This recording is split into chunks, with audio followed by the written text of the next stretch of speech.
ഇവിടുത്തെ അധ്യാപകരുടെയൊക്കെ ശമ്പളത്തിൽ നിന്ന് കൂടി 10,000 രൂപ വെച്ച് 30 പേർ അല്ലേ, അവരുടെ പണം കൂടി ചേർത്താണ് ഈ പ്രതിമ ഇവിടെ സ്ഥാപിതമായിട്ടുള്ളത്.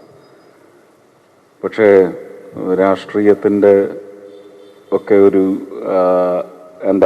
നമ്മുടെ ഭരണഘടന അനുശാസിക്കുന്ന രീതിക്കപ്പുറം നമുക്ക് അതിനകത്തൊരു സാന്നിധ്യം അറിയിക്കുന്ന തരത്തിൽ പോലും ഒരുപക്ഷെ ചില വിഷമതകളൊക്കെ ഉണ്ടാവും. അതൊക്കെ സ്വാർത്ഥമായ വിഷമതകൾ മാത്രമാണെന്ന് ഞാൻ ഇപ്പോഴും ഉറപ്പിച്ച് വിശ്വസിക്കുന്നു. ഇന്ന് ഇവിടെ വന്ന് ഈ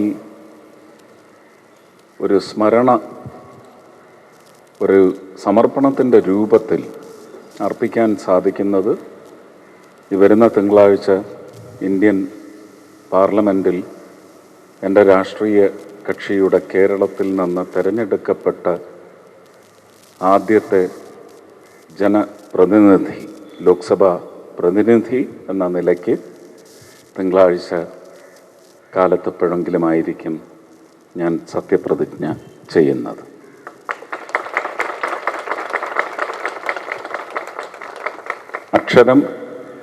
അക്ഷരം സൗകര്യപ്പെടുത്തി തരുന്ന ശബ്ദം, ഇത് രണ്ടും സമൂഹത്തിന് വേണ്ടിയാണെങ്കിൽ എനിക്ക് തോന്നി ഇന്നിവിടെ വന്ന് ഈ സമർപ്പണം നടത്തിയിട്ട് മാത്രമായിരിക്കണം സത്യപ്രതിജ്ഞയ്ക്ക് ഡൽഹിക്ക് പോകുന്നതെന്ന്. അത് എനിക്ക് സാധ്യമായി കിട്ടിയിരിക്കുന്നു. ഒഫീഷ്യലായിട്ട് തന്നെ എനിക്കത് ചെയ്യാനുള്ള അനുഗ്രഹം ഈശ്വരൻ തന്നിട്ടുണ്ടെങ്കിൽ ഇത്തരം പ്രവർത്തനങ്ങൾ അതിന് വലിയ വഴിയൊരുക്കിയിട്ടുണ്ട് എന്ന് എൻ്റെ വിശ്വാസം എനിക്ക് ബോധ്യത്തരുന്നു. ഗുരുത്വം ഒരിക്കലും എന്ത് കൈമോശം വന്നാലും ഗുരുത്വം ആർക്കും കൈമോശം വരരുത്.